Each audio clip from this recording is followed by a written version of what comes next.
Comedian, actor and voice actor. खूबी तो सब में होती है, पर खूबियों के बादशाह हैं मिस्टर सुनील पाल, जो सिर्फ कॉमेडी ही नहीं एक्टिंग भी करते हैं and voice actor also he is.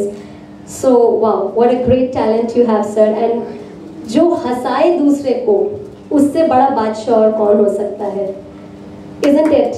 Isn't it? Isn't it, guys? Come on, come on. He was also the winner of the Great Indian Laughter Challenge on Star One. He has acted in various Bollywood films doing minor comic roles. Welcome on board, sir. Secondly, we have Miss Jyoti Tomar. She is a dance director. Welcome, ma'am.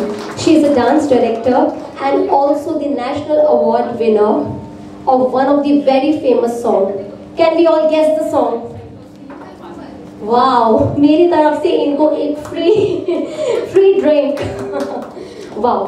So इतना famous song ma'am, and इतना अच्छा आपने उसको choreograph किया है, direct किया है, तो मैं ऐसे ही अगर बोलूँगी तो बहुत तौहीन हो जाएगी, तो मैं 2 लाइन थोड़ी गा के, घूमर घूमर घूमर घूमर घूमे रे, घूमर घूमर घूमे रे मोइसा, घूमर घूमे रे। Welcome, thank you so much, thank you. Welcome on board. She is also a director and a writer. What a talent, thank you so much. Next, we have Mr. Pawan Sharma. Welcome, sir. Welcome on board. He is an Indian film director who has worked predominantly in Bollywood. He makes films on social issues only. To market, he has been only doing social issues films. Like, to name them, he has done the work in Brina, Kareem Mohammed, and One Rakshak, and also there are many. These were a very famous and very popular ones. Welcome on board, sir. Last, can I have a big round of applause for Mr. Pawan Sharma, guys, please? Welcome, sir. Welcome. सारी issues पे तो सभी बनाते हैं, social issues पे आपने इतना अच्छा मुद्दा लेकर उस पे फिल्म बनाई है और हम सबको रूबरू कराया है. That is a wonderful part. Thank you so much. Welcome sir. Last but not the least, we have mister Raju Meshwar. Welcome on board sir. Can I have a big round of applause. तालियां नहीं रुकनी चाहिए, इतने बड़े दिग्गज यहाँ बैठे हैं हमारे सामने and they have all done a wonderful work. कितना अच्छा काम किया है, हमें सबको सीखना चाहिए. I am already feeling very much blessed कि मैं आपके सामने खड़ी हूँ एंड कंट्रोवर्शियल और ऐसे सब्जेक्ट पे बनाते हैं जो ज्यादातर फिल्म मेकर उस पे हाथ नहीं डालना चाहते. तो राजू सर, मैं खुद आपका बहुत बड़ा फैन हूँ. थैंक यू सो मच कि आपने वक्त दिया इंडियन ड्रामा में आके नॉलेज सीरीज के लिए. फिफ्थ वन हमारे साथ में है फास्ट मूवी के राइटर एंड प्रोड्यूसर. इन्होंने जो फिल्म बनाई है वो फिल्म है किसान आत्महत्या के ऊपर. अभी तक तो बहुत सारी फिल्में बनी किसान आत्महत्या पे, लेकिन किसानों की जो व्यथा है, उनकी जो समस्या है, इतनी बेहतरीन तरीके से आज तक तो मैंने देखी नहीं है. और उसके लिए उनको 100 से भी ज़्यादा इंटरनेशनल पुरस्कार मिल चुके हैं. और एक नॉन फिल्मी प्रोड्यूसर ने आज 4.5 करोड़ से भी ज़्यादा बिजनेस किया. इसके लिए तालियां होनी चाहिए दोस्तों. चलो हम स्टार्ट करते हैं नॉलेज सीरीज को. Thank you so much all the film makers कि पूरी इंडिया में से आप लोग इतना ट्रैवल करके आए हो इस इंडियन 15 में. Thank you so much. और हम शुरू करते हैं हमारी नॉलेज सीरीज. पहला सवाल मैं करना चाहूंगा वामन मेश्राम सर जी को.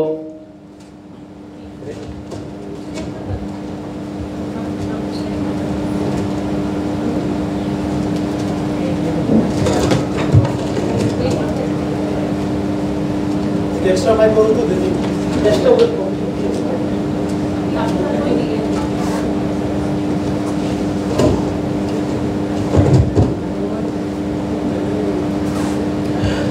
राजू सर, ये सवाल है हमारा इंडियन पैनोरामा की तरफ से कि जब सोशल इशू पे फिल्में बनती है, जो सामाजिक मुद्दे पे फिल्में बनती है, तो उसके फाइनेंस में कितनी दिक्कत होती है फिल्म मेकर को. जब एक सामाजिक मुद्दे पे फिल्म बनाई जाती है, एक थॉट आता है एक डायरेक्टर के पास में कि इस मुद्दे पे बनानी चाहिए, और अक्सर हमने देखा कि आपने हमेशा ही कंट्रोवर्शियल इशू पे ही फिल्में बनाने में हाथ डाला हुआ है और उसको बेहतरीन तरीके से पिक्चराइज भी किया और लोगों तक पहुंचाया भी है, और हमेशा ही आप सरकार से केस भी लड़ते हो, तो किस तरह की सेंसर की भी दिक्कतें आती है सामाजिक मुद्दे के फिल्म मेकर्स के लिए, और उसके रिलीजिंग को लेके कितनी समस्या फेस करनी पड़ती है सामाजिक मुद्दे पे जो फिल्म बनती है उसके लिए? हेलो फ्रेंड्स, आज इंटरनेशनल वुमेंस डे है। मैं सभी को उसके लिए बहुत बहुत हार्दिक बधाई देता हूँ। Happy women's day. Film makers के लिए वुमेंस पर फिल्म बनाना हमेशा एक प्रायोरिटी रही है। आज ही मैंने टाइम्स में पढ़ा, एक बहुत बड़े फिल्म मेकर कह रहे हैं आज कि कौन कहता है कि फिल्म में सिर्फ हीरो बेस हो, फीमेल ओरिएंटेड फिल्म चलती नहीं है। अगर हम लोग पिछले 50 साल की फिल्मों पर अगर नज़र डालते हैं तो बहुत सी, जैसी मदर इंडिया फिल्म होगी, उमराव जान फिल्म होगी, ऐसी कई female oriented, women oriented film काफ़ी हद तक मशहूर हुई है, काफ़ी बड़ा नाम किया है। लेकिन दिक्कत अभी भी ऐसी आती है कि जब हम अगर वुमेन बेस या किसी सोशल इशू पर फिल्म बनाना चाहते हैं तो दिक्कत ऐसी आती है कि वो किस हद तक हम उस सब्जेक्ट को जस्टिफाई करते हैं, और उसके बाद में जब इंटरटेनमेंट पॉइंट ऑफ व्यू, क्योंकि बेसिकली फिल्में ये तो एंटरटेनमेंट ही है, अगर इंटरटेनमेंट अगर नहीं कर सकती फिल्म तो उसे फिल्म नहीं कहा जा सकता, भले वो विषय कैसा भी हो, किसी भी सब्जेक्ट पर आधारित हो, फिल्म में एंटरटेनमेंट करना ही चाहिए। तो जैसा मुझे सवाल पूछा गया कि दिक्कत तो ऐसी है कि फिल्म चलने की, अब फिल्म चलती ही है अगर फिल्म मेकर उस विषय को सही तरीके से पेश कर सके, प्रेजेंट कर सके। अब हाल फिलहाल में मैंने 2006 में एक बहुत बड़ा महाराष्ट्र में एक हत्याकांड हुआ था। शायद बम्बई के लोगों को वो हत्याकांड परिचित हो या ना हो, लेकिन मैं बता रहा हूँ उस बारे में कि 2006 में हमारे महाराष्ट्र में बहुत बड़ा हत्याकांड हुआ था। एक औरत, उसकी 12वीं क्लास में पढ़ने वाली लड़की, उसके 2 जवान बेटे बुरी तरह से मारे गए। That was a Khairlanji massacre, Khairlanji हत्याकांड, जो हमारे महाराष्ट्र के भंडारा डिस्ट्रिक्ट में हो चुका था। उस समय ये हत्याकांड बहुत इवन वो यूनाइटेड स्टेट्स तक वो चले गया था, तो उसकी वजह से हमारे देश का भी काफ़ी इमेज खराब हुआ था।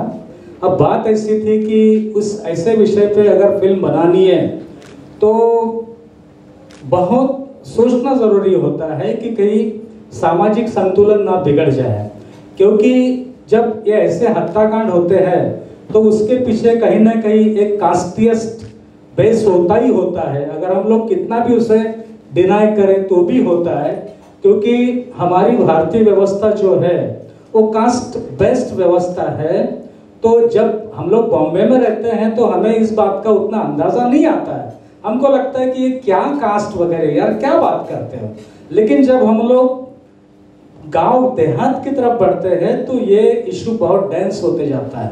तो ऐसे छोटे छोटे बहुत से इशू होते हैं जिससे बड़े बड़े कांड अब भी हमारे देश में होते हैं। तो उनमें से एक वो खैरलांजी हत्याकांड था।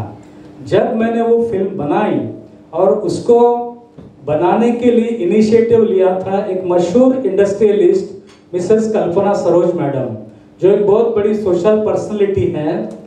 अब उन्होंने ऐसी डेयरिंग की, तो मैंने एक डायरेक्टर के हिसाब से मैंने भी उन्हें सलाह दी थी कि मैडम आप ये फिल्म बना रहे हो, प्रोड्यूस कर रहे हो, उसके लिए पैसा लगा रहे हो, लेकिन ये फिल्म आपको क्या रिटर्न देगी, क्योंकि ये तो एंटरटेनिंग तो बन नहीं सकती है। तो उन्होंने अपना जो विजन बताया था फिल्म के पीछे के एज ए मिशन करके मुझे फिल्म बनानी है, और वो हम लोगों ने वो फिल्म बनाई। फिल्म बनने के बाद में जब सेंसर बोर्ड ने वो फिल्म को सेंसर सर्टिफिकेशन के लिए देखी तो उन्होंने फिल्म उठा के फेंक दी। उन्होंने कहा कि ये फिल्म देखने के लायक नहीं लोगों को। अगर ये फिल्म हमने लोगों को दिखाई तो बहुत बड़े पैमाने पे कुछ दंगे हो सकते हैं, कुछ सोशल इश्यूज हो सकते हैं, वापस लॉ एंड ऑर्डर की सिचुएशन बिगड़ सकती है। तो ये ऐसी फिल्म हम नहीं दिखा सकते। तो मैंने उनको एक सीधा सा सवाल किया कि आपके ये ऐसी फिल्म न दिखाने की वजह से प्रॉब्लम क्या खत्म होने वाले हैं? ये प्रॉब्लम तो हो चुका है ना। जब ये प्रॉब्लम हो चुका है, एक बहुत बड़ा हत्याकांड हो चुका है, तो उस पे फिल्म दिखाने से और कैसे क्या प्रॉब्लम हो सकता है?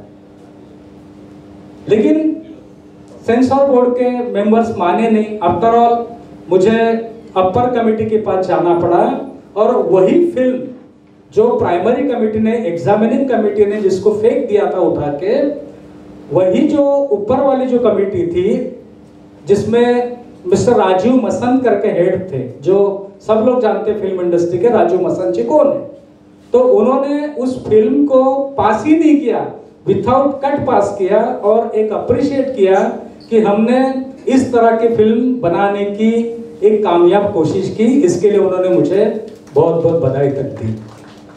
दूसरी बात ऐसी है कि जैसे कि अब भी जैसे फीमेल्स इशू पे सोशल बेस्ड फिल्म अगर बनाते हैं तो सक्सेस वो फिल्म को कहां तक मिले, इस बारे में हर डायरेक्टर, हर प्रोड्यूसर वाकई डाउटफुल ही होता है, उसे एक शंका रहती है मन में। तो ऐसे फिल्में बनाते समय वाकई बहुत सी दिक्कतें आती है, जैसे कि फाइनेंस की दिक्कतें आती है, क्योंकि नॉर्मली फाइनेंस करने वाला इंसान कोई भी हो, उसका फाइनेंस तो इन सब प्रॉब्लम से रिलेटेड नहीं होता है, तो डेफिनेटली वो भी सोचता है। लेकिन अभी का जो फिलहाल में जो नजरिया है इवन प्रोड्यूसर्स का, तो वो काफी हद तक बदल चुका है। वो आज के डेट में ऐसे फिल्में करने के लिए बड़े हिम्मत से आगे आ रहे हैं और उसी हिम्मत से और उसी ताकत से डायरेक्टर्स भी ऐसी फिल्में बना रहे हैं। और अच्छी बात तो यह है कि हमारे दर्शक भी ऐसी फिल्में को बहुत बड़े पैमाने पे सराह रहे हैं, देख रहे हैं, काफी अच्छा माहौल एक अच्छा बन गया है। बात ऐसी है दोस्तों कि आज जैसे कि वुमेन्स डे है, इस पे मैं एक बात कहना चाहूँगा कि वुमेन्स या स्त्री सबको अच्छी लगती है, लेकिन उसकी आज़ादी किसी को अच्छी नहीं लगती, किसी को नहीं लगती उसकी आज़ादी। वो किसी भी मकान पे पहुंच जाए, कितनी भी ऊंचाई तक वो पहुंच जाए, उसकी ऊंचाई की सराहना होती है, अप्रिसिएशन होता है, पर उसकी आज़ादी को कोई सपोर्ट नहीं करता, ये हकीकत है। तो ये जो दृष्टिकोण है ये बदलने की ज़रूरत है। और जैसे कि हम लोग शहरों में रहते हैं, तो शहरों में सारी पढ़ी लिखी औरतें होती है, एक लिबर्टी उनको मिल जाती है, लेकिन जैसे जैसे हम लोग शहरों से दूर जाते हैं, अब भी गांव की महिला बहुत सी यातनाएं झेल रही है। तो फिल्मों का बड़ा योगदान होता है ये दृष्टि बदलने का। तो ये काम हम लोग जितना मुमकिन है उतना फिल्मों के माध्यम से करते हैं और करते रहेंगे। Thank you.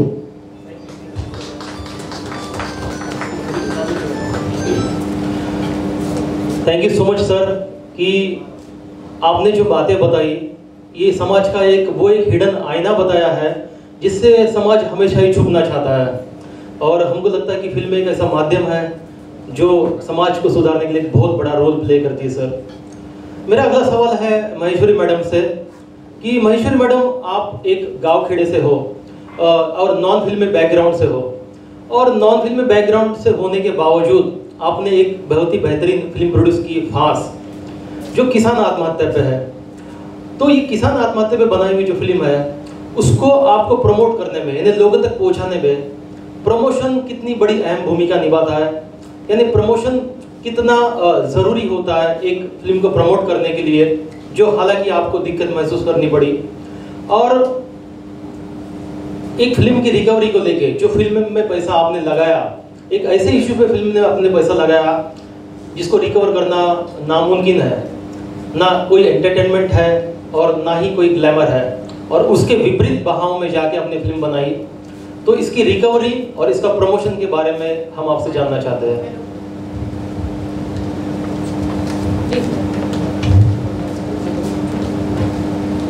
नमस्कार। रिकवरी के बारे में मुझे बोलने के लिए सभी बोलते थे कि ये सामाजिक फिल्म है, आप इसमें पैसा मत डालो। बहुत जना मुझे ऐसे फ़ोन आते थे कि मैम ये चलेगा या नहीं चलेगा, लेकिन मुझे इतना मालूम था कि एक सामाजिक मुद्दा है, जो एक किसान है जो पूरी दुनिया को ये जो हमें ना अनाज देता है, तो वही अगर कोलैप हो जाता है तो हम क्या खाएंगे? आप कितना भी कमाई करेंगे, आप कितने भी पैसे कमाएंगे, लेकिन पैसे तो नहीं खा सकते ना। तो इसके ऊपर हमने बहुत सोचा था, और एक दिन मैं ऐसे ही जा रही तो देखा कि पैसा पैसा जो बोलते हैं अभी पूरे समाज में एक ऐसा कि ग्लैमर और उसमें सभी एंटरटेनमेंट होना है, कमर्शियल फिल्म बनानी है, वो भी बात सही है क्योंकि सबको दुख है ये देखने को नहीं, लेकिन जो रियल है, जो वास्तव है, वो भी देखने के लिए जो हमें एक मालूम रहना पड़ता है कि समाज में क्या चालू है, क्या जरूरी है हम देखने। इसकी वजह से मैंने सोचा कि अगर फिल्म नहीं चलेगी फिर भी हमने एक अच्छा काम किया है, एक सामाजिक मुद्दा है, जो किसान है उसके जो छोटे छोटे प्रश्न हैं। फिर जब मैंने थिएटर को ये फिल्म लगाई तो फर्स्ट वीक में ही एक हमें बहुत अच्छा रिस्पांस मिला, और दूसरी बात हमें 2-3 लोगों ने ऐसे बड़े बड़े OTT ने फ़ोन किया, तो तभी ऐसा लगा कि हम ये सामाजिक जो फिल्म बनाई है, तो सब लोगों ने इसे देखने के लिए, और मुझे फ़ोन भी आ रहे थे कि मैम नेक्स्ट वीक में भी आप ये फिल्म रख दो, हमें काम था, हमने देखा ही नहीं, जब हमें देखना था तो आपकी फिल्म वहाँ नहीं थी। तो हमने एक वीक में पूरे 122 थिएटर में रिलीज़ की थी, और दूसरी बात दूसरे वीक में हमने सभी शहरों में 1 या 2 थिएटर में सिंगल लाइन रखे थे। तो उसमें अच्छा हमें सबकी तरफ से मतलब रिकवरी तो मेरी हो गई है, और OTT अमेजॉन प्राइम ने हमारी ये फिल्म ली, फिर उसमें से हमारे अच्छे पैसे आ गए। हाँ, तो ऐसा नहीं है कि आप जो बोल रहे हैं कि ये सामाजिक है, ये ऐसी फिल्म है। आज लोगों को क्या चाहिए और क्या नहीं चाहिए, इसके अच्छा कि आपने क्या अच्छा दिखा रहे हो, इसके ज़्यादा मुझे ये लगता है कि वो सब्जेक्ट भी वैसा रहना चाहिए, और उसमें हम क्या दिखा रहे हैं इसकी भी हमारी सोच एक अलग रहती है, लेकिन देखने का तरीका भी अलग है कि सही भी क्या है। अभी रियल किसान कैसे जीता है और उसके छोटे छोटे प्रश्न है हमें मालूम नहीं है। जब ये दुनिया को पता चलता है कि बाबा, तो इसकी वजह से सबने हमें तो रेस्पॉन्स दिया, मैं तो खुश हूँ, क्योंकि जो फर्स्ट फिल्म थी और हमें ये सभी पूरे समाज में या हमारे ऑडियंस ने बहुत सारे हमारे उधर के तो बहुत सपोर्ट किया। इसके लिए हमने मेहनत भी उतनी की है, पूरे शहरों में हम जाकर पूरे स्कूल में जाते थे, किसान लोगों के पास जाते थे, फिर गांव-गांव में बोलते थे कि बाबा हमने एक किसान के ऊपर मूवी की है तो आप देखने के लिए आ जाइए। तो उसी टाइम मुझे किसानों के कुछ क्वेश्चंस थे, मैम हम खाने के लिए या कुछ ये करने के लिए भी हमारे पास पैसे नहीं रहते, लेकिन आज इतने बड़े बड़े कलाकारों के ऊपर जो फिल्म बनती है तो उसके लिए हम इतना खर्चा करके जाते हैं, लेकिन एक किसान की जो आज की जो हकीकत है, जो वास्तव है, हम उसके लिए जरूर आ जाएंगे, ऐसा बोल के पूरी टीम मिलके आते थे लोग और हमें कॉल करते थे। मैं बोले तो रोटरी क्लब, इनर क्लब, जो सभी ग्रुप्स है वो सभी वो लोगों के साथ जुड़ के फिर उनको लेके आके हमारी फिल्म देखिए। तो हमारे पूरा जो ग्रामीण भाग है उधर का, अहमदपुर, लातूर, विदर्भ, इसके पूरे लोगों ने हमें रिस्पॉन्स किया सर। दोस्तों, ये जो फिल्म है फांस, ये फांस मूवी लगभग 1.5 करोड़ में इसका मेकिंग हुआ है, और 1.5 करोड़ में बनने के बाद में एक महिला प्रोड्यूसर और राइटर, और जिन्होंने 122 थिएटर में लगभग अभी तक 4 करोड़ से भी ज़्यादा बिजनेस किया गया, और उसका सैटेलाइट भी लगभग 2 से 2.5 करोड़ में जी स्टूडियो ने इसको खरीद लिया। तो ये बहुत ही सराहनीय है, इसके लिए ताली होना बहुत ज़रूरी है दोस्तों। Amazon prime. मेरा अगला सवाल है मिस्टर पवन शर्मा जी से। सर, आपसे सवाल ये है कि जो फिल्में होती है, जो सामाजिक मुद्दे पे जो फिल्में बनती है सर, तो इसको फाइनेंस को लेकर, इसके प्रमोशन को लेकर, इसके रिलीज को लेकर काफ़ी दिक्कतों का सामना करना पड़ता है। तो क्या आपको लगता है कि इतना सामना करने के बाद भी क्या फिल्में समाज में बदलाव ला सकती है? जो समाज की जो व्यथा है, आज जो मीडिया हुआ है, वो जो भी सत्ताधारी पार्टी आती है सर, तो वो उसको इनडायरेक्टली परचेस कर लेती है, तो वो वही लोग वही चीज़ें बताती है जो बताना चाहते हैं। और एक मिडिल क्लास की या लोअर मिडिल क्लास की जो समस्या है, गाँव खेड़ी की समस्या है, वो लोगों तक पहुँच ही नहीं पाती सर। और फिल्म मेकर फिल्मों के माध्यम से उसको लोगों तक पहुँचाता है। तो क्या ये सर समाज में फिल्मों का कितना बड़ा योगदान है कि ये बदलाव ला सकती है? और एक सवाल सर कि और जब इस प्रकार की फिल्में बनती है, तो जब एज अ डायरेक्टर आप जैसे कि हम देखते हैं कि आपकी सारे फिल्मों में सब बड़े आर्टिस्ट हैं, सब बड़े बड़े लोग हैं, तो आर्टिस्टों को अरेंज करने में फिल्म मेकर को कितनी दिक्कत का सामना करना पड़ता है, या आप क्या एडवाइस देना चाहते हो सर? हेलो, नमस्कार। सबसे पहले तो ये है कि हम इस मीडिया में आए हैं, हम अपने आप को फिल्म मेकर बोलते हैं, चाहे एक्टर हैं, डायरेक्टर हैं, आर्टिस्ट हैं, राइटर हैं। इसके साथ साथ अगर हमारे को ग्लैमर मिलता है, बहुत कुछ पूछा जाता है सब जगह पर, आपके ऑटोग्राफ लिए जाते हैं, आपकी पहचान होती है, इसके साथ हम एक चीज़ भूल जाते हैं कि बहुत सी जिम्मेदारियां भी हमारे पास आ जाती है। वो जिम्मेदारियां को हमें इग्नोर नहीं करना चाहिए। जैसे एक न्यूज़पेपर है, आजकल हम घर में देखते हैं कि हम बच्चों को बोल देते हैं भैया ये मत देखो, वो मत देखो, ये मत देखो, लेकिन आपके पास टीवी है ना? और एक सेल्समैन जो है, हम सेल्समैन को रोक सकते हैं, चौकीदार रोक सकता है सेल्समैन को घर में आने से कि ये चीज़ हमारे बच्चों के लिए ठीक नहीं है, इसको हमको नहीं बेचना है, इन बच्चों को नहीं दिखाना है। लेकिन मीडिया, चाहे न्यूज़पेपर दरवाजे के नीचे से सड़क के अंदर जाता है, टीवी चैनल्स सब घर के अंदर घुस चुके हैं, आपके किचन में घुस चुके हैं।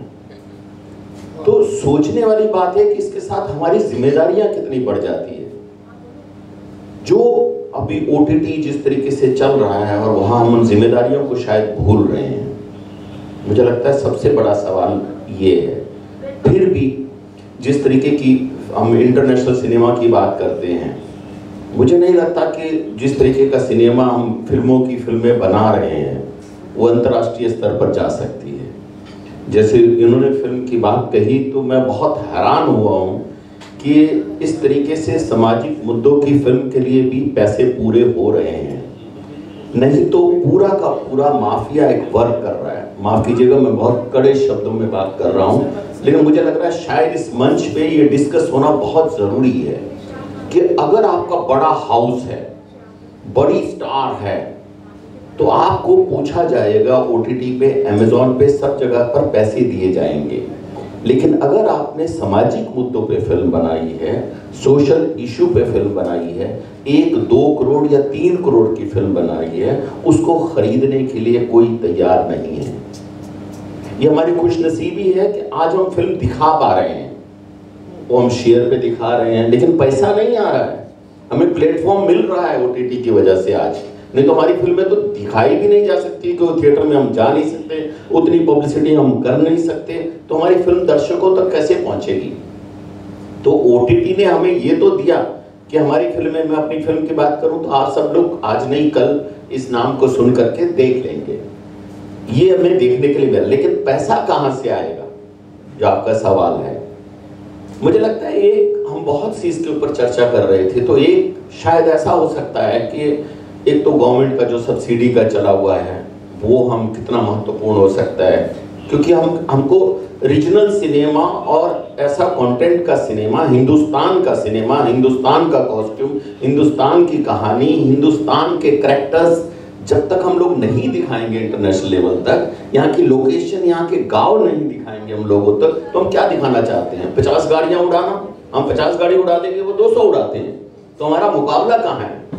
हमारा मुकाबला है सब्जेक्ट, जिस सिनेमा की हम बात कर रहे हैं। हमारा मुकाबला है जब गांव के उस किसान की बात कर रहे हैं, उन औरतों की बात कर रहे हैं। हम शहरी पने की बात ना करके अंदर गांव के अंदर क्या हो रहा है, अभी भी जिन चीजों के ऊपर हम सवाल उठाते हैं तो पूरा का पूरा मीडिया, पूरा का पूरा सरकारी तंत्र हमारे खिलाफ हो जाता है कि आपने इस सवाल को उठा कैसे कर दिया। अब मैंने ब्रीना के अंदर उठाया, बहुपति विवाह की बात की, ब्रीना पैसे देकर लड़की को खरीदने की बात की, तो पूरा का पूरा एक किस्म से विरोध हो जाता था देखने के बाद भी। तो मुझे लगता है कि इस तरीके के सिनेमा के लिए अब हम अगर प्रॉब्लम बता रहे हैं तो हल भी हमको ही सोचना पड़ेगा, कोई और नहीं सोचेगा हमारे लिए। इस सिनेमा के लिए मुझे लगता है कि ये जो बड़े बड़े हाउस हैं, ये 100 करोड़ की फिल्म बना रहे हैं, 200 करोड़ की फिल्म बना रहे हैं, बड़े बड़े लोगों को साइन करते हैं, आप हमारे लिए फिल्म बनाइए, 5 फिल्में उसको दी, 5 फिल्में इसको दी। क्या ऐसा नहीं हो सकता कि 100 करोड़ के बजाय एक एक हाउस 10 करोड़ रख लें और 2-2 करोड़ 5 ऐसे फिल्म मेकर को फिल्में दे जो इस तरीके के सार्थक सिनेमा करते हों? तो मुझे लगता है हिंदुस्तान के अंदर एक क्रांति आएगी सिनेमा को लेके। हमारी पहचान सत्यजीत रे हैं जिन्होंने रीजनल सिनेमा किया। मराठी सिनेमा को इंटरनेशनल लेवल तक पूछा जाता है, लेकिन अभी उसको सपोर्ट की जरूरत है। सपोर्ट कोई कमाने के लिए नहीं करता। सार्थक सिनेमा की सबसे बड़ी बात है, इन्होंने सवाल किया था कि आपके साथ इतने एक्टर्स कैसे जुड़ जाते हैं, है ना, चाहे वो संजय मिश्रा है, चाहे यशपाल शर्मा है, चाहे आदित्य श्रीवास्तव है, चाहे राजेश जैस हैं, इन लोगों को भी उस तरीके का काम करना है। अगर आप इनके पास इस तरीके का सब्जेक्ट लेके जाएंगे तो पैसे की बात नहीं होती है। हर एक आदमी को अपनी भड़ास निकालनी है। सुनील जी को मैं ऐसा सब्जेक्ट सुनाता हूँ जो इनको लगता है कि यार हम इसके अंदर कुछ कर सकते हैं, तो मुझे लगता है आपको एक्टर्स की प्रॉब्लम नहीं होती है। दूसरी बात बदलाव की, फिल्म मेकिंग, क्या फिल्म मेकर बदलाव ला सकता है, क्रांति ला सकता है? नहीं, मेरा मानना है नहीं। हम सवाल खड़े कर सकते हैं, सोचने पे मजबूर कर सकते हैं लोगों को। ये सवाल हमने, जो प्रॉब्लम कोई नहीं जानता, जिस तरीके की बात इन्होंने कही, जिस तरह की कहानी को कोई नहीं जानता, उन कहानियों को हम लोगों के अंदर तक पहुंचा सकते हैं। अब वो हमारी हिम्मत है कि हम कितना उसके ऊपर गहरी छाप छोड़ते हैं। क्रांति नहीं, लेकिन उसको एक जन चेतना की तरह हम बात कर सकते हैं जिसके अंदर लोग जागरूक हों। जो हमारा काम है, जो हमारे प्रोफेशन का एक हिस्सा है, जिसको हम भूल जाते हैं। हम सिर्फ नाच गा, एंटरटेनमेंट चाहिए, लेकिन एंटरटेनमेंट का भी एक तरीका है, सलीका है, किस तरीके से हो सकता है ना। वो मेरे ख्याल में सार्थक सिनेमा अभी तक जितने भी लोगों ने किया है उन्होंने करके दिखाया भी है। लोग मजे भी लेते हैं, बहुत अच्छे अच्छे मजे लेते हैं, लेकिन हम अपनी बात को किस तरीके से पहुंचा सकते हैं। तो मेरे ख्याल में बहुत लंबा बोला जा सकता है सार्थक सिनेमा के ऊपर, तो मतलब घंटों बोला जा सकता है। ये बोलना बहुत जरूरी है, क्योंकि सर ये लोग, ज्यादातर लोगों के जो ऑडियंस है, ये भी बहुत बड़ी जिम्मेदारी होती है कि सोशल इशू की जो फिल्में बनती है उसको भी बढ़ावा देने के लिए आप एज ऑडियंस जाओ, आप एंटरटेनमेंट देखो, लेकिन ऐसी फिल्में भी देखना। और दूसरी बात है, निराशा नहीं है, ये क्रांति है, ये लगे रहना पड़ेगा। और बहुत बदलाव आ रहे हैं सिनेमा में, हीरोइज्म खत्म हो रहा है। आप देखिए कौन सी फिल्में चल रही है। फिल्में आगे आने वाले दिनों के अंदर मुझे लगता है कि हमारे जैसे मेकर का ही काम है, लोग नहीं देखेंगे उस तरीके के, उनके पास बहुत सी चीजें पड़ी हुई है, अश्लीलपन के लिए बहुत सी चीजें हैं और पड़ी हुई है।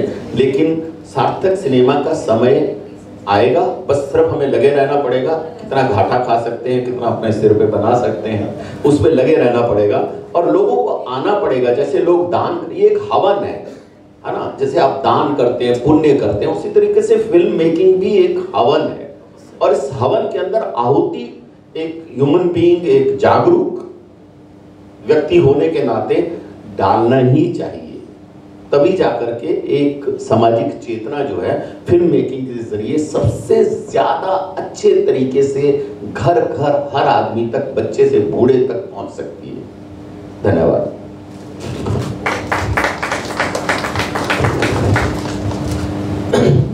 ज्योति मैम, अगला सवाल आपसे मैं करना चाहता हूँ कि एज अ फीमेल आपको ही मैं सवाल कर रहा हूँ कि आजकल जो ज़्यादातर OTT पे जो कंटेंट चल रहे हैं, जिस तरह के से फीमेल्स को प्रेजेंट किया जा रहा है, ये खास इसीलिए मैं आपको यहाँ पे इनवाइट किया हूँ इंडियन पैनोरमा में। Thank you so much ma'am, कि जिस तरीके से महिलाओं को प्रेजेंट किया जा रहा है और जिस तरीके से उसको आर्टिस्टों का भी प्रतिसाद मिल रहा है, कि एक आर्टिस्ट की कितनी जिम्मेदारी होती है एज अ फीमेल कि हमको फिल्म मेकर किस तरीके से प्रेजेंट कर, अगर ग्लैमर है या बोल्ड कंटेंट है या बोल्ड सीन्स लेने हैं, तो उस एक्ट्रेस का भी कितना रोल होना चाहिए कि किस तरीके के सब्जेक्ट करना चाहिए कि अगर उनकी बॉडी का या उनके कले का इस्तेमाल किया जा रहा है फिल्म मेकर्स, तो किस चीज़ के लिए किया जा रहा है। तो इसके बारे में मैं आपसे पूछना चाहूँगा।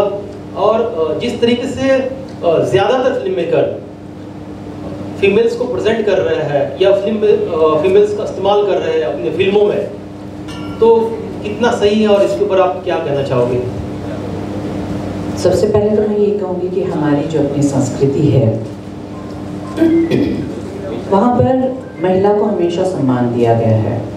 कहते हैं ना, यत्र नार्यस्तु पूजन्ते रमन्ते तत्र देवता, मतलब जहाँ स्त्री का पूजन है, उसका सम्मान है, उस घर में, उस परिवेश में, वहाँ रहने वाले लोगों को सुख समृद्धि सब कुछ मिलती है। अब हम अपनी ही संस्कृतियों को अगर पीछे देखें तो हमारे यहाँ खजुराहो के मंदिर भी हैं। वहाँ अगर आप जाते हैं तो आपको अश्लील महसूस नहीं होता है, बहुत कुछ है उन मंदिरों में। लेकिन आज आप टीवी में परोसे गए सामान को, कितनी चीज़ों को जब देखते हैं तो आप अपने साथ बैठे हुए, कितनी बार अपने हस्बैंड के साथ भी बैठ करके आपको थोड़ा सा ऑकवर्ड फील होता है। बच्चे तो बहुत दूर की बात है। जहाँ तक आपका सवाल है कि जो आर्टिस्ट है उसका कितना रोल है, बहुत बड़ा रोल है। मुझे फेमस बनना है, मुझे स्क्रीन में दिखना है, जो कुछ भी मुझे अपना सपना पूरा करना है, मुझे किस कीमत पर पूरा करना है, ये जिम्मेदारी उस आर्टिस्ट की होती है। कोई किसी को फोर्स नहीं करता है कि आपको ये करना ही है। आप चाहें तो कर सकती हैं और आप चाहें तो मना भी कर सकती हैं। लेकिन अगर मेरी इच्छा ये है कि अगर मैंने नहीं किया तो किसी और को मिल जाएगा, तो फिर मुझे काम नहीं मिलेगा। अगर इस सोच के साथ में मैं चलूँगी तो फिर मुझे जो है, एक बार कॉम्प्रोमाइज़ किया है, आपको 10 बार और करना पड़ेगा और उसके बाद गिनतियाँ बढ़ती ही चली जाती है। जिसको कहते हैं ना, जंगल में आग फैलने वाली बात है कि हाँ, ये कॉम्प्रोमाइज़ करने के लिए तैयार है, वो कॉम्प्रोमाइज़ करने के लिए तैयार नहीं है। वो बड़े ही अपने रूल्स एंड रेगुलेशंस के साथ चलती हैं। बात ये होती है कि आप किसी भी चीज़ का प्रस्तुतिकरण जब करते हैं तो ज़रूरी नहीं है कि हर चीज़ में डिटेल जाने की ज़रूरत हो। कितनी बार मैं देखती हूँ, आजकल की जो मैं फिल्में देखती हूँ, OTT में मैं देखती हूँ, अब जैसे पहले होता था ना, पुरानी फिल्में बनती थी कि एक विलेन होगा, एक हीरोइन होगी, एक हीरो होगा, एक दादाजी होंगे, एक कॉमेडियन फीमेल होगी, एक उसका मेल काउंटर भी साथ में होगा, एक कैबरे डांसर होगी, ये सब है। अब जो नया OTT का फ्रेम आ रहा है उसमें एक लेस्बियन कपल होना बहुत ज़रूरी हो गया है। क्या है कि अब स्ट्रेट सेक्सुअल कॉनोटेशंस देख देख करके लोग, हाँ ठीक है, इसमें अब नया क्या है। आपको अपना सब्जेक्ट प्रेजेंट भी करना है, आपको उसको कौन की कैटेगरी में भी नहीं डालना है, बट स्टिल आप उसको कैसे लोगों को, ऑडियंस को अट्रैक्ट करेंगे। आपने लेस्बियन कपल डाल दिया है उसमें, अब उनके ज़बरदस्ती बेड सीक्वेंसेस भी आप लोग डालते हैं। कोई अगर कमरे में जाता है तो क्या हमारी जो पुरानी फिल्में हैं, जब हम वो देखते हैं तो कोई दो लोग, मेल या फीमेल भी एक कमरे के अंदर गए हैं, तो हमको पता है कि उन्होंने वो जो किस इंटेंशन से उस कमरे में गए, हमको उनके कमरे में झांकने की ज़रूरत नहीं पड़ती है। पर आज ड्राइंग रूम में बैठ करके क्या हो रहा है वो उतना प्रेजेंट नहीं किया जाता है फिल्म में, जितना बेडरूम के अंदर क्या हो रहा है और बाथरूम्स के अंदर क्या हो रहा है। सो वो प्रेजेंटेशन के लिए संभावनाएं कैसे बढ़ रही हैं, क्योंकि जो कलाकार हैं वो उसको विमेन लिबरेशन के तहत लेती हैं। वो कहती हैं क्यों, this is my body, I can and this is my choice and this is my right, I will do it. मुद्दे की बात ये है अगेन कि आप जो भी करना चाह रहे हैं उसकी कीमत क्या है।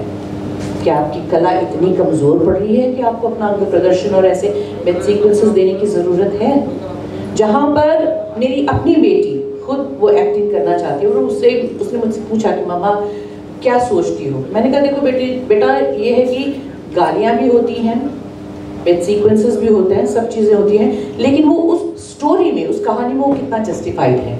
ज़बरदस्ती की घुसाई हुई गाली, ज़बरदस्ती का घुसाया हुआ bed sequence, never do it, because उसकी ज़रूरत नहीं है।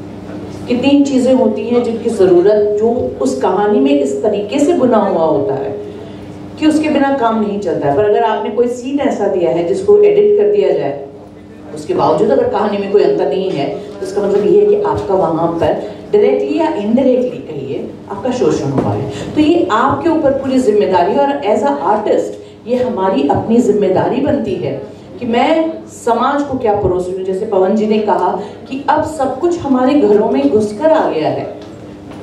पेरेंट्स जो है वो बाहर नौकरी करने के लिए चले जाते हैं, घर में बच्चा है, उसके हाथ में रिमोट है, OTT का एक प्लेटफॉर्म है, उसको अगर आप शुरू करेंगे, अगर आपने वो सब्सक्राइब किया, अगर आप देखेंगे तो उसमें हालांकि गवर्नमेंट ने पॉर्न बैन कर दिया है, बट उस चैनल में 90 में से 100 में से 90 सीरीज ऐसे हैं, सो एंड सो भाभी, सो एंड सो चाची, उसकी कहानी, इसकी कहानी, सेमी पॉर्न। हम क्यों ये घर घर में पहुंचा रहे हैं, और जो छोटे नाजुक मन वाले जो बच्चे हैं उनको क्यों ऐसे हम ये चीजें परोस रहे हैं। तो ये चीजें बड़ी डिस्टर्बिंग होती हैं।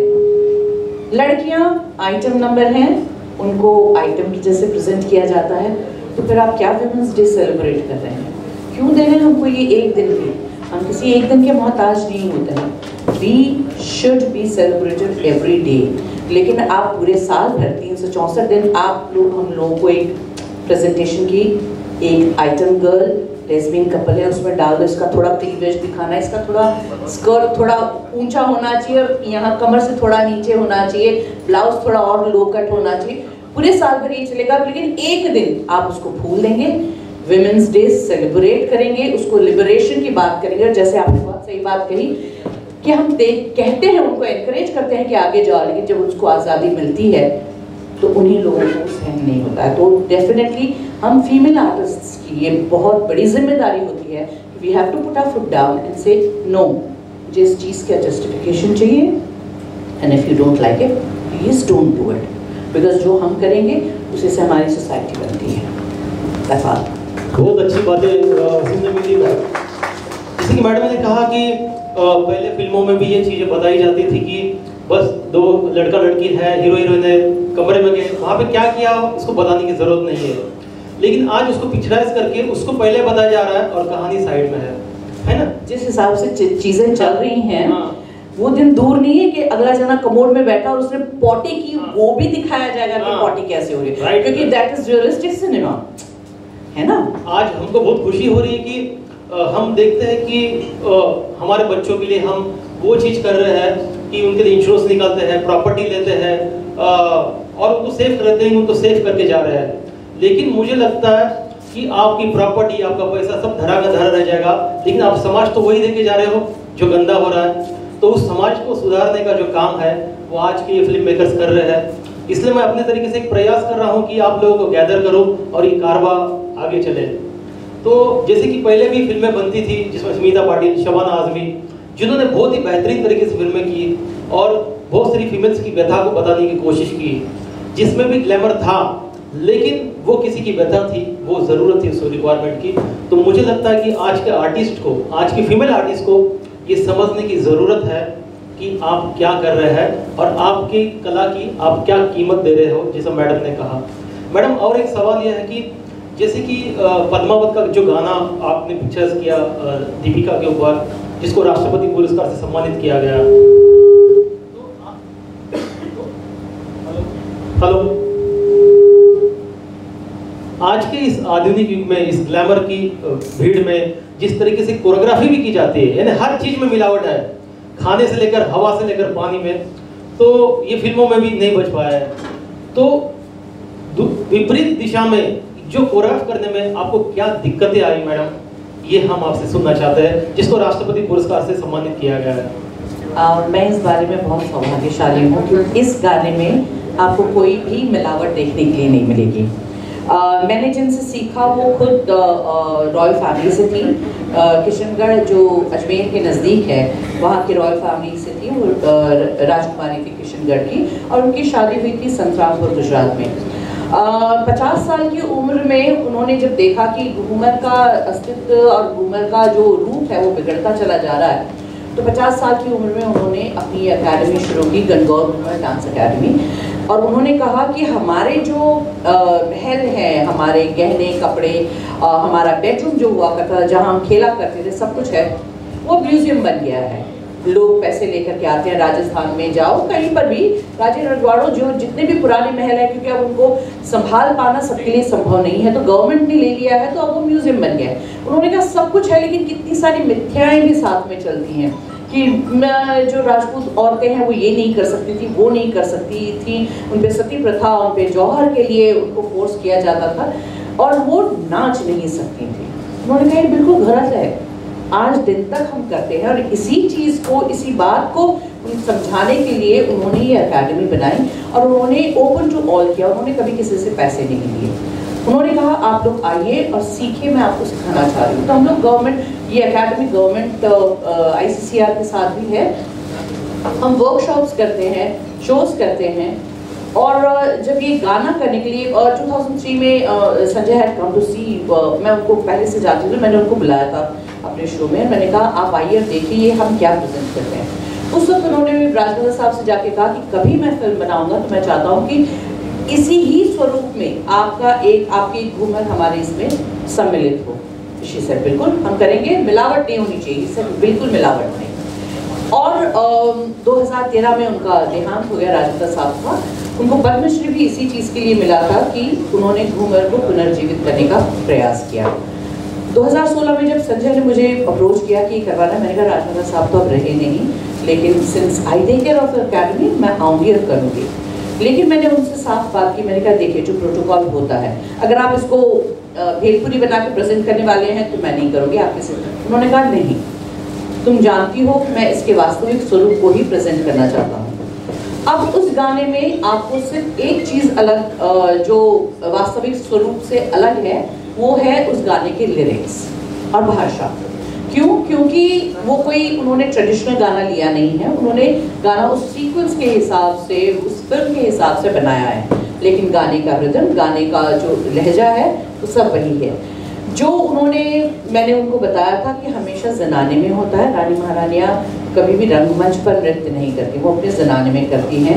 वहाँ पे पुरुष जो हैं उनको अलाउ नहीं। आज दिन तक अगर आप कहीं रॉयल्टी के किसी भी फंक्शन में जाते हैं, 8 साल से बड़ी उम्र के लड़के को वहाँ पर अंदर आना अलाउ नहीं होता है। तीज के फेस्टिवल में पूरे साल भर में एक बार किले के दरवाजे खुलते हैं, जब गांव की आसपास की सारी महिलाएं आकर के देखती हैं कि ये कैसे सेलिब्रेशन हो रहा है। तो मैंने उनको ये बताया, उन्होंने कहा बिल्कुल नहीं आएंगे, मेल मेंबर्स हम रखेंगे ही नहीं। मैंने कहा उसके अलावा देयर इज अ ट्रेडिशन जो आज भी फॉलो होता है राजस्थान में, रॉयल्टीज़ में भी। राजस्थान की रॉयल्टीज़ की बात करिए, ये जिस राजघरानों में जहाँ भी है, जब बहू आती है तो सबसे पहला काम वो क्या करती है? वो घूमर करती है। घूमर करती है, नाच करती है जनाने में, घर की बुजुर्गों के बीच में। अब प्लीज अंडरस्टैंड कीजिए कि ये क्यों होता है। अभी तो हमारे लिए ये सब बड़ी आम बातें हैं, लेकिन पुराने ज़माने में जब इंटर स्टेट शादी हो रही है, जैसे राजमाता साहिबाई थी, वो राजस्थान की थी, गुजरात में गई, अब वो जा रही हैं, तब थोड़ी कोई फ़ोन, SMS, WhatsApp सब कुछ था, तब तो बड़े दिन लगते थे हर चीज़ के लिए। तो उस राजकुमारी के साथ में शादी करके जा रही है, उसके साथ उसका अपना स्टाफ भी जा रहा है। क्यों? क्योंकि उसके साथ में उसकी ज़रूरतें हैं, सब कुछ है प्रोटोकॉल्स के हिसाब से। वहाँ जा करके वहाँ की महिलाओं को वो पूरा एक नया कल्चर सीखने वाली है। लेकिन अब जो इनोवेशन है सबके बीच में, उस चीज़ को कैसे तोड़ा जाए, कैसे सहज बनाया जाए वहाँ की औरतें और जो नई बहू आई है उसके बीच में। नाच जो है, डांस करना जो है, वो सबसे आसान तरीका है। तो बहू आती है, वो नाचती है, आज दिन तक ये होता है। आती है, उसको सब घर वाले नेक देते हैं और सब मिलजुल करके डांस करते हैं। तो एक वो झिझक जो नई बहू में होती है, एक जो संकोच होता है, पता नहीं कौन मुझसे क्या बात करेगा, कैसे करेगा, ये आप सोच करके देखिए कि कितना खूबसूरत तरीका है कि उस झिझक को, उस संकोच को उन महिलाओं ने अपने जनाने में इस तरीके से दूर कर दिया। सबने इकट्ठा होकर के उत्सव मनाया, डांस किया। तो उन्होंने इस चीज़ को भी उसमें प्रेजेंट किया। अब अगर आप वो डांस की, जैसे आपने पूछा मिलावट कितनी है, एक एक स्टेप वही है जो आप कभी हमारे वर्कशॉप में आएंगे तो हम भी वही स्टेप्स करते हैं। पर कितना है कि हमारे वो स्टेप्स जो है, जो ट्रेडिशनल घूमरें हैं उसमें आती हैं या नाच में आती हैं, और यहाँ पर इस गाने के हिसाब से हमने उनको अलग तरीके से बांध दिया है। तो वही वाली बात है कि जौहरी के पास पुराने मोती जवाहरात पड़े हुए हैं, लेकिन उसने नई डिज़ाइन में पिरो करके उसको, या नए सोने में डाल करके उसको पिरो दिया है। तो डांस वही है, उसमें कोई मिलावट नहीं है, बिल्कुल उसी तरीके से है।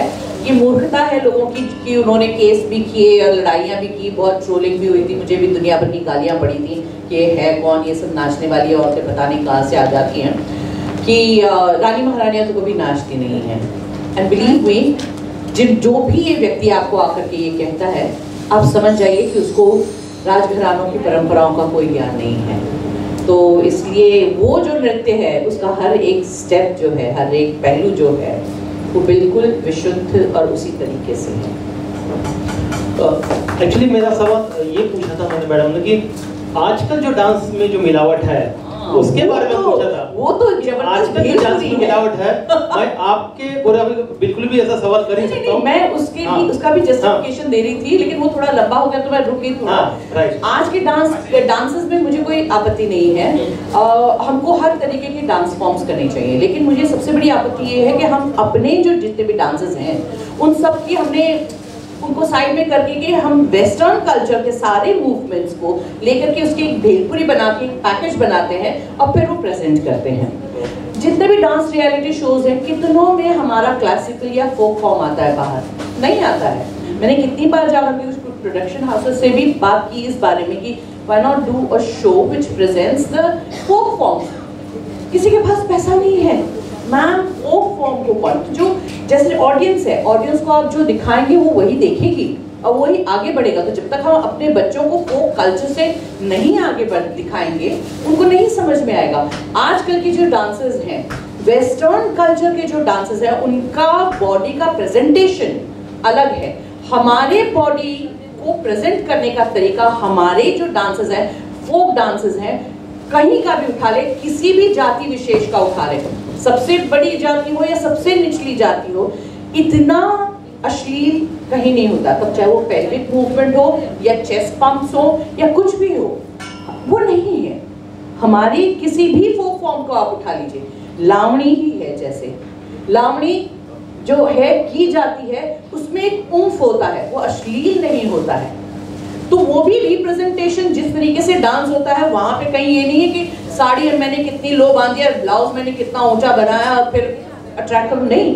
वो जो है उन लोगों का फुटवर्क, कभी देखिए कथक के बेस का फुटवर्क होता है, उसमें कोई अश्लीलता नहीं है। आप कितने डांस फॉर्म उठा लीजिए भारत का कोई भी, लेकिन ये चीजें आपको हमारे जो फिल्म के जो गाने होते हैं उसमें आपको देखने के लिए नहीं मिलेंगी। कमर भी जो इतनी हिलनी चाहिए वो 2 फुट उछल के वापस आती है, क्योंकि दैट अट्रैक्ट्स।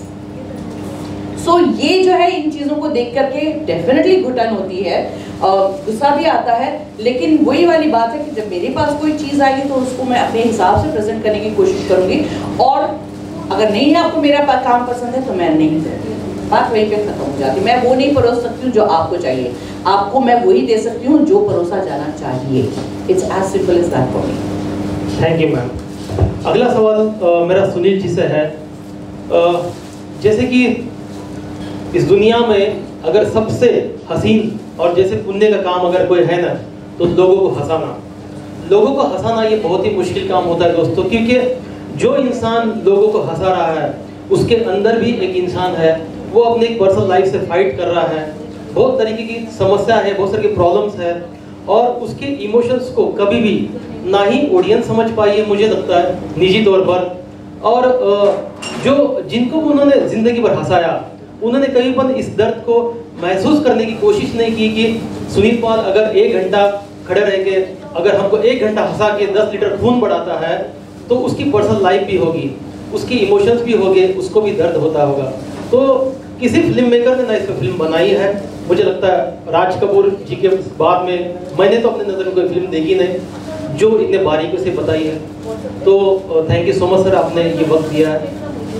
अब आपसे सवाल ये है ना सर कि जैसे कि मैंने लास्ट ईयर एक चिल्ड्रन डिप्रेशन की फिल्म बनाई थी मोंटू की पलटन, जिसको 100 से भी ज़्यादा अंतर्राष्ट्रीय पुरस्कार तो मिले, लेकिन इस फेस्टिवल के दौरान मैंने कुछ चीज़ें ऐसी देखी कि आजकल जब मैंने इंडियन पैनोरमा में मेरी एंट्री भेजा था जो गवर्नमेंट का होता है, तो वहाँ पे 5000 10,000 एंट्रीज आती है और उसमें से सिर्फ चुनिंदा 100 से 150 लोगों के नंबर लगते हैं और अच्छी फिल्में फिल्टर होती है। ये मैं इस माइक पे मंच पे बोल रहा हूँ, हालांकि मेरा सुपरविटेड पार्टनर फिल्म डिवीजन है इंफॉर्मेशन एंड ब्रॉडकास्टिंग डिपार्टमेंट, तो इस शो के माध्यम से मैं उन तक बात पहुंचाना चाहता हूं कि कितनी ऐसी फिल्में हैं जो वहां तक नहीं पहुंच पाती है।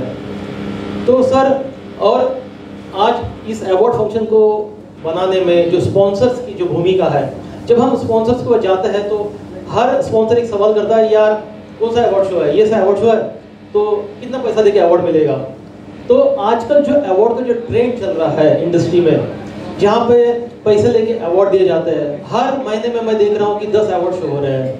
मैं किसी भी अवार्ड शो का नाम नहीं लेना चाहूँगा कि जहाँ पे एक अमाउंट डिसाइड किया जाता है कि 25,000, 30,000, 50,000, लाख रुपया, और मैडम आपको अवार्ड मिलेगा, सर आपको अवार्ड दिया जाएगा। तो सर, क्या इसके ऊपर अंकुश आना चाहिए?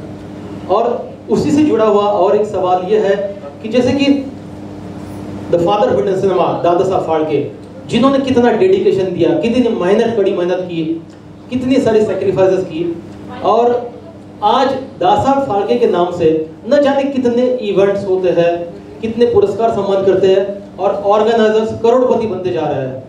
लेकिन जो सच है वो बताने की जिम्मेदारी ना कोई निभा रहा है, ना इसको कोई अंकुश आ रहा है।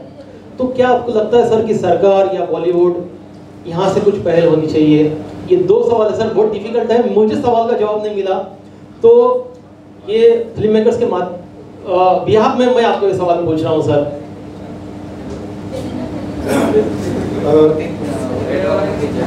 नमस्कार सबको, बहुत देर से आप लोग यहाँ पर बैठे हैं, प्रणाम करता हूँ आप लोगों को, आप लोगों की सहन शक्ति और यहाँ बैठी नारी शक्ति को प्रणाम करता हूँ।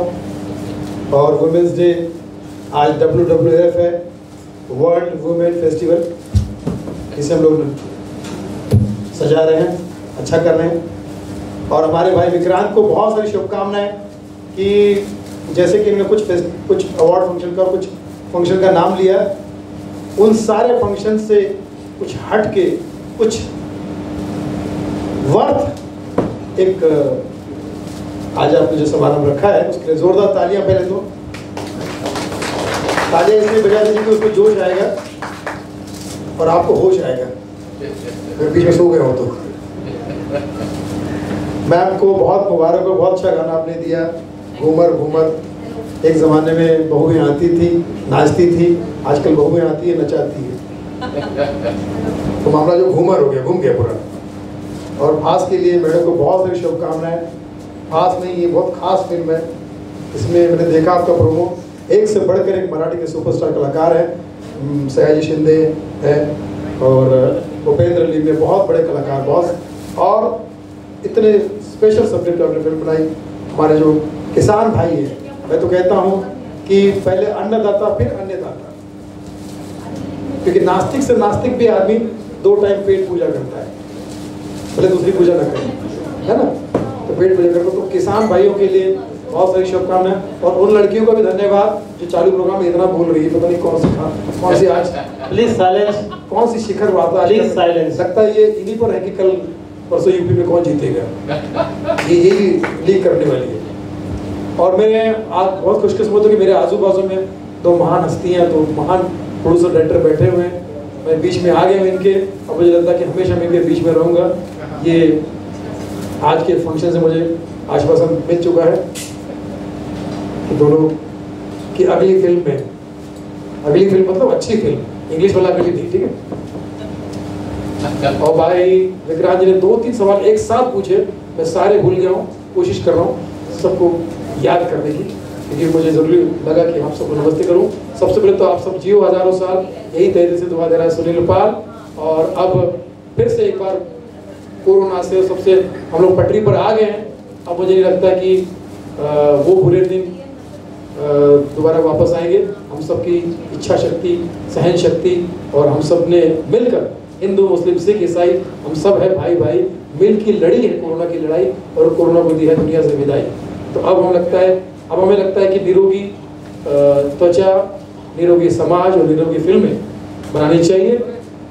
तो सबसे पहला सवाल, जो मैं आखिरी सवाल का सबसे पहले जवाब दे देता हूँ, फिल्म जो अवार्ड हो रहे हैं, ये सभी हमारे भाई लोग जाते रहते हैं अवार्ड फंक्शन में, न केवल छोटे मोटे जो अवार्ड, मैं छोटा मोटा शब्द इसलिए इस्तेमाल कर रहा हूँ क्योंकि आपका इशारा उसी तरफ था, छोटे मोटे अवार्ड ही नहीं, बड़े बड़े अवार्ड भी आज करीब करीब भ्रष्ट हो चुके हैं। इसमें सरकारी अवार्ड भी आ गए। कुछ ऐसे नालायक लोगों को मैंने अवार्ड लेते हुए देखा जिसको शायद उसके घर पे कोई लायक नहीं करता है, सरकारी अवार्ड लेके बैठे हैं। और कुछ ऐसे हमारे बुजुर्ग कलाकार को देखा मैंने जो कई सालों से सेवा कर रहे हैं, बचपना गवा दिया, जवानी गवा दी, बुढ़ापा भी चला कर वो खुद भी चले गए, लेकिन उनके पास अवार्ड नहीं चला, उनके पास अवार्ड आया नहीं। तो मैं समझता हूँ कि कहीं ना कहीं ये जो पॉलिटिक्स है जिसमें कुछ नॉन टैलेंटेड लोगों को अवार्ड दिया जाता है और टैलेंटेड लोगों को हॉस्पिटल का अवार्ड दिया जाता है, मुझे सदमे में आ जाता है। तो ये भ्रष्टाचारी जो है हर जगह पे अवार्ड फंक्शन को अगर लेके, ग्रुपिज्म है, फेवरेटिज्म है कि मुझे ये कहने के लिए 5-4 ऑप्शन दे देंगे, लेकिन जो मेरा फेवरेट उसी को मैं अवार्ड दूंगा, चाहे कुछ भी हो जाए, ताकि लोग ये कह के नहीं भाई ऑप्शन में तो थे ये लोग। तो ये सब तो मुझे लगता है कि अवार्ड फंक्शन में हो रहा है वो, और उसके पीछे उद्देश्य वही है कि भाई फला फला चैनल पे दिखाना है प्रोग्राम, उस चैनल पर स्पॉन्सरशिप मिल रही है, तो उसमें स्पॉन्सर पूछेगा, जैसा आपने पूछा बता कि कौन कौन आने वाले हैं आपके फंक्शन में, कौन कौन एक्टर आने वाले हैं, ठीक है। तो चैनल भी पूछता है कि आपके अवार्ड फंक्शन में कौन कौन आने वाला है, फला फला आने वाले हैं कि ये आने वाले हैं, तभी हम आपको टेलीकास्ट करेंगे, तभी हमको टाइम स्लॉट देंगे। तो ये पूरा प्रोसेस जो है ये कला से निकल कर अब वो कमर्शियली हो गया है, और इसको हम लोग देखते भी हैं, एंजॉय भी करते हैं, मन में कुछ भावना आती है तो कहीं कहीं व्यक्त भी कर देते हैं। बाकी रहा सवाल उस मुद्दे का जहाँ सामाजिक विषयों पर जो आजकल वेब सीरीज बन रही है, वो सामाजिक विषय नहीं, सामाजिक विष है जो लोगों तक पहुँचाया जा रहा है, जिसमें अपनी मर्जी की कहानियाँ क्रिएट करके रियलिटी का नाम देते हैं कि भाई रियल में ऐसा होता है, गाली गलौज होती है, झोपड़पट्टी के लोग गाली देते हैं, फला के लोग गाली देते हैं, इसलिए हम रख रहे हैं, फला फला ऐसा सीन जो ज़रूरी था ये रियल में हम लोग पेश करना चाहते हैं। तो मैंने कहा भाई एक हाथ से ऐसा भी दिखा दो कि रियल में गोली लग गई है ना, थोड़ा रियलिस्टिक करो ना, इतना ही रियल करना है आपको, वो भी रियल करो। फोन हो गया, आप 5वें माले से कूद रहे हो, ठीक है, वो भी रियल करो, फिर क्यों वहाँ पर बॉडी डबल इस्तेमाल कर रहे हो। तो ये अपनी सुविधा के हिसाब से स्टेटमेंट शुरू हो गए कि हम रियल सिनेमा बना रहे हैं, रियलिस्टिक सिनेमा कुछ नहीं बना रहे, जो आपको अच्छा लग रहा है, इससे आपकी कमाई हो रही, वो आप कर रहे हो। मैं हमेशा इस बात के लिए घर से, परिवार से, सभी दोस्तों यारों से रोका जाता हूँ, समझाया जाता हूँ कि यार तुम स्टेटमेंट दे देते हो। पिछली बार मैंने मनोज वाजपेयी के लिए स्टेटमेंट दिया था कि मनोज वाजपेयी फैमिली मैन, जब मैंने उनकी देखी तो मैंने कहा यार इस आदमी को कम से कम ऐसी चीज़ें नहीं करनी चाहिए जिसका आज भगवान के जैसे इतना बड़ा मुकाम है, उसको अवार्ड मिल चुके, रिवॉर्ड मिल चुके, हमने मान लिया कि वो बहुत बड़ा कलाकार है, उसका मैं खुद भी फैन हूँ मनोज वाजपेयी का। वो आदमी जब वेब सीरीज करता है, वेब सीरीज में गालियाँ बकता है और कहानी ऐसी पेश करता है जिसमें बच्चों पर भी बुरा असर पड़ रहा है, फला भी बुरा असर पड़ रहा है, तब एक फैन होने के नाते, एक समाज का एक आम आदमी होने के नाते, एक पारिवारिक आदमी होने के नाते अगर कुछ मैं बोलता हूँ तो कटघरे में मुझे खड़ा कर दिया जाता है कि तुम तो बहुत ही बैकवर्ड सोचते हो, पीछे सोचते हो, ये कर सकते हो। तो मैंने कहा भाई मैं बैकवर्ड नहीं सोचता हूँ, मैं सोचता हूँ कि दुनिया में बहुत सारी कहानियाँ, ऐसी ऐसी कहानियाँ, यहाँ जितने लोग बैठे सबकी अपनी कहानी और इंटरेस्टिंग कहानी है, इंटरेस्टिंग, एक एक आदमी में एक फिल्म बन सकती है और इंटरेस्टिंग फिल्म बन सकती है। मैं अगर हम लोग बॉलीवुड को देखें, हजारों फिल्में ऐसी हैं जो लव स्टोरी है, लेकिन सब फिल्में कहीं ना कहीं हिट है, चाहे किसी की भाषा की हो। सैराट अगर मराठी में हिट है तो एक दूसरे के लिए हिंदी में हिट है, फला में कहीं और हिट है, लव स्टोरी है।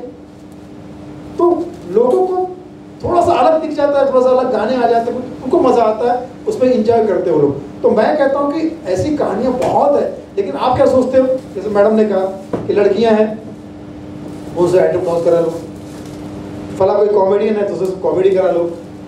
कॉमेडियन को कोई ये सोच ही नहीं, समझ ही नहीं पाता कि ये आदमी दूसरा रोल भी कर सकता है। पुष्पा जैसी फिल्म को मैं सलाम करता हूँ जो आज के ज़माने में बनी, जिसमें कोई वल्गैरिटी नहीं है, जिसमें कोई लड़की को छेड़ना नहीं है और कोई ऐसी बात नहीं है, कोई गाली गलौज नहीं है। उसके बावजूद इस वक्त देश की सबसे बड़ी हिट फिल्म है और उसमें मेन विलन एक कॉमेडियन को बनाया गया। मेन विलन सुनील नाम है इसका, मेन मैंने उसको कॉमेडी को बनाया गया। ये रिस्क जो है वो साउथ ले सकता है, इसलिए सब तरफ साउथ की चर्चा हो रही है, वाह वाह हो रही है। और बॉलीवुड में कितनी क्षमता, कितनी ताकत है, कितनी शक्तियाँ हैं। पैसे के मामले में बॉलीवुड मेरे ख्याल से पूरी दुनिया में नंबर 2 की इंडस्ट्री माना जाता है। लेकिन वही लोग जब सुविधा के हिसाब से कर लिया। अभी अनुराग कश्यप है, अनुराग कश्यप को मैं हमेशा सोचता हूँ कि यार ये आदमी अगर जो सब्जेक्ट बनाता है उसमें अगर गाली गलौज ना दे और अश्लीलता ना परोसे तो इसकी फिल्म और ज़्यादा हिट हो सकती है, और ज़्यादा। गैंग्स ऑफ वासेपुर बहुत हिट हो जाती, बहुत सुपर हिट हो जाती, और उसमें ये सब छिछोरापन नहीं होता। लेकिन इनको क्या है, अपने पर विश्वास है। कहानी इतनी बढ़िया है, बहुत अच्छी। जब वो ये तो वही बात होगी कि जब तारा सिंह बड़जात्या जी ने नदिया के पार फिल्म बनाई थी, सिंपल लव स्टोरी थी, सिंपल स्टोरी थी, एकदम गांव की स्टोरी थी और शांत, और लेकिन जितनी शांत और मीठी पिक्चर थी उतनी वो दिल में कर रही थी।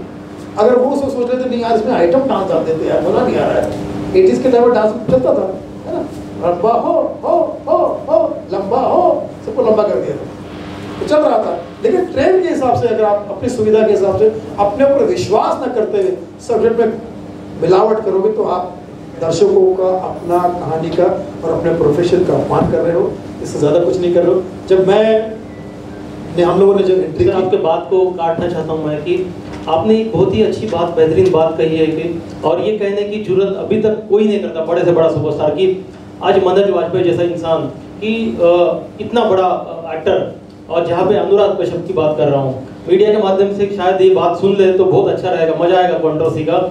कि मैंने माइकल जैक्सन का एक स्टेटमेंट सुना था काफ़ी साल पहले कि माइकल जैक्सन ने बोला था कि सक्सेस किसे कहते हैं। उन्होंने कहा था कि सक्सेस उसे कहते हैं कि आपके फेम और आपका पैसा जो है, जो आपने फेम से जो पैसा कमाया, अगर वो पैसा और फेम अगर समाज के लिए काम ना आ पाए तो वो फेम और पैसा कुछ काम का नहीं है। तो जिस तरीके से देख रहा हूँ कि मनोज वाजपेयी की जब मैंने शूल देखा था तो एक बहुत ही ट्रेमेंडस फिल्म थी। तो इनके अंदर जो कला दी है कुदरत ने, उस कला का इस्तेमाल एक अच्छे सब्जेक्ट के लिए अगर किया जाए तो समाज में बहुत बदलाव आएगा। और जो छोटे छोटे फिल्म मेकर्स हैं, जो नए उभरते फिल्म मेकर्स हैं, जिनके पास में बहुत अच्छे अच्छे सब्जेक्ट्स हैं लेकिन फाइनेंसर्स नहीं है, मुझे लगता है ऐसे कलाकारों को सपोर्ट करना चाहिए ताकि उनकी फिल्में लोगों तक पहुँच पाए।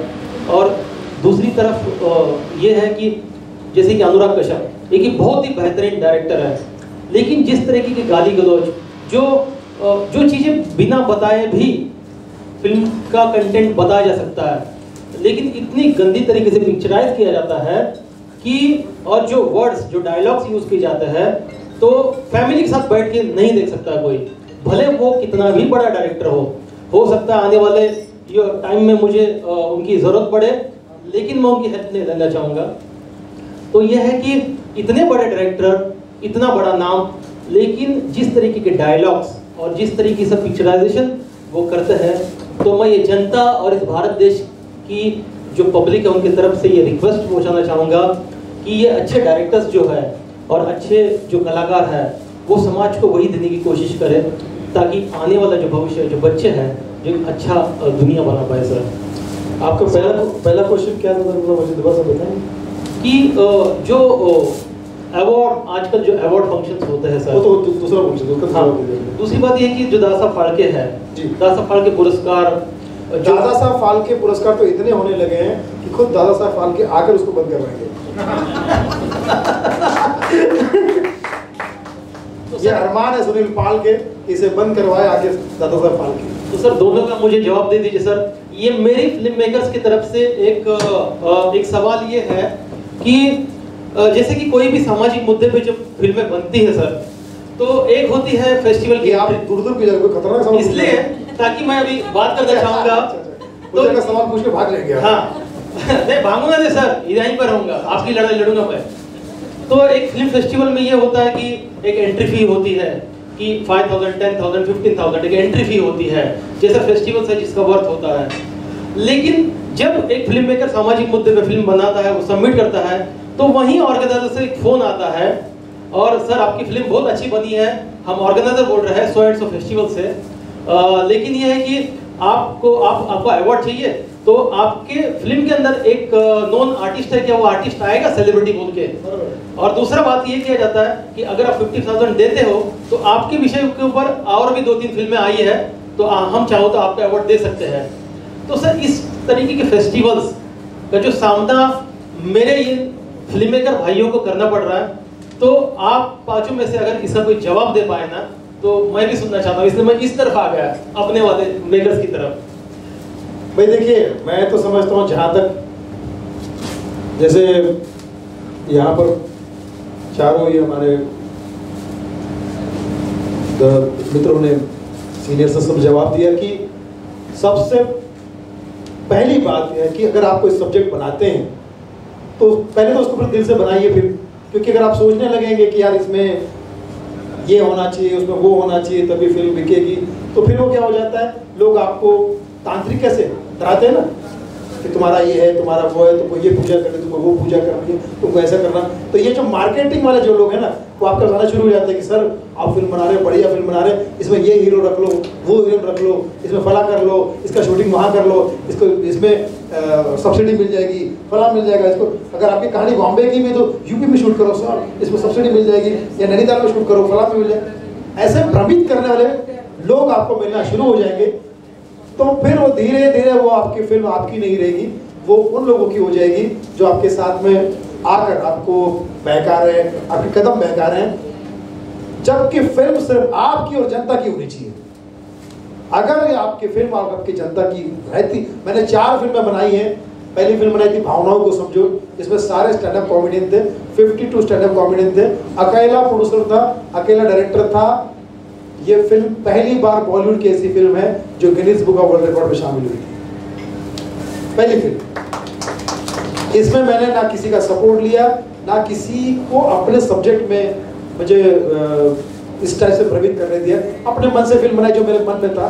तो राइट फ्रॉम जॉनी भाई टू कपिल शर्मा, सारे कॉमेडियन आप उसमें देख सकते हैं। सेकंड फिल्म मैंने बनाई थी money back guarantee, domestic loan पर जब हम किसी को उधार देते हैं, किसी की जरूरत पर जब उधार देते हैं और जब अपने ही पैसे अपने को मांगने पड़ते हैं तो क्या होता है, तो वो फिल्म मैंने बनाई थी। उसमें भी 40-45 कलाकार थे जो बड़े बड़े कलाकार हैं। वो फिल्म जी ग्रुप ने रिलीज की थी। उसके बाद तीसरी फिल्म मैंने बिग बॉस, और अभी लॉकडाउन में बनाई लॉकडाउन टू अनलॉक, और अब फिल्म मैं बनाने जा रहा हूँ ट्रोल नाका, जो आज की कहानी पर जो ट्रोली वोली की चलती है उस पर सब्जेक्ट है मेरा। ट्रोल नाका फिल्म बनाने जा रहा हूँ जो स्टैंड अप पर आधारित है। तो एनीवेज मैं कहना चाहता हूँ, जैसा आपका जवाब था यहाँ पर मेरे ख्याल से मेरे बात से सहमत होंगे, जब आपकी कहानी आपके हिसाब से जनता तक पहुँचती है तो जनता तक रियल में पहुँचती है। बीच वाला मामला अगर गड़बड़ हो जाता है, कोई प्रोड्यूसर जोड़ दिया आपने, कोई फाइनेंसर जोड़ दिया, कोई कुछ जोड़ दिया आपने, तो वो अपनी राय तो रखेगा ही भाई। वो कहेगा मेरा इसमें ये कर दो, मेरा उसमें वो कर दो, हमारी सीधी के हिसाब से जो इसमें एक गाना डाल दो हमारे, तो वो फिर कहानी कुछ और ही बनती जाती है, जो कि मेरे ख्याल से जनता तक सही नहीं पहुंचती है। इसीलिए मुश्किलों का सामना करना पड़ता है, ऐसा मुझे लगता है। चलो ठीक है, thank you so much sir. यहाँ पे बैठे हुए ऑडियंस अगर कोई सवाल पूछना चाहता है हमारे गेस्ट से तो आप पूछ सकते हो। कोई सवाल पूछना चाहता है?